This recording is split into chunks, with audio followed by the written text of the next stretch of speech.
মুসা নবী একদিন আল্লাহর কাছে কয়, আল্লাহ ফেরাউন এত জ্বালান জ্বালায়, তুমি কি ফেরাউনকে গজব দিয়া ধ্বংস করতে পারো না?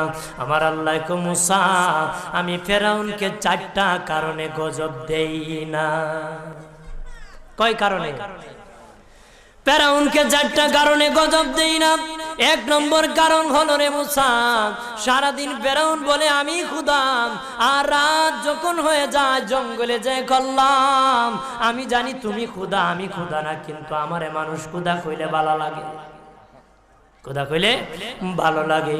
প্রভু তাই তুমি বিরক্ত হইয়া আমার উপর গজব দিও না। আল্লাহ বলে, মুসা রে ওই ফেরাউনের রাত্রির দুয়ার কারণে আমি আল্লাহ তার উপর গজব দেই না। 2 নম্বর কারণ হলো, আরে মুসা তোমার মুখে দাড়ি, ফেরাউনের মুখে দাড়ি।